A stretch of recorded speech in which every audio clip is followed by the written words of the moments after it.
Hi friends, welcome back to our another cooking blog. আজকে তোমাদের সঙ্গে শেয়ার করতে চলেছি বাসন্তী পোলাও। তাই পুরো রেসিপিটা দেখতে থাকো। তাই প্রথমেই একটা পাত্রের মধ্যে নিয়ে নিয়েছি গোবিন্দভোগ চাল 400 গ্রাম। অ্যাড করলাম 1 চামচ হলুদ গুঁড়ো, 1 চামচ গুঁড়ো গরম মশলা, 1 চামচ আদা। এবার অ্যাড করব 2 থেকে 3 চামচ ঘি। এবার সবটাকে পাত্রের মধ্যে ভালো করে মিক্স করে নেব যতক্ষণ না সুন্দর একটা কালার আসছে।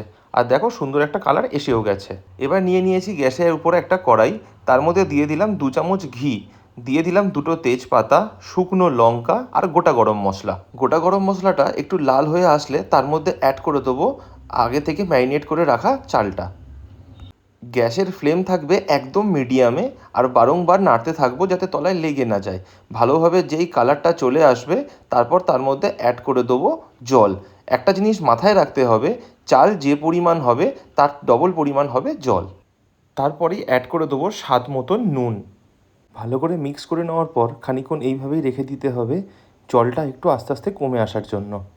নাড়তে নাড়তে জলটা যেই কমে আসবে এবার তোমরা এর মধ্যে অ্যাড করে দেবে তোমাদের স্বাদ মতন চিনি। আর ঘিটা লাস্টে নামানোর আগে তোমরা দিতেও পারো, নাও দিতে পারো। আমি দিয়েছিলাম যাতে একটু ভালো স্বাদ আসে সেই জন্য। দেখতে যতটা সুন্দর হয়েছিল খেতে ততটাই সুন্দর হয়েছিল। অন্য কারোর জন্য অপেক্ষা না করে বসে পড়লাম খাওয়ার জন্য। আর ডিমের কারিটাও আমি ওই দিনকেই বানিয়েছিলাম, এর রেসিপিটা পরে অন্য কোনো সময় তোমাদের সঙ্গে শেয়ার করব।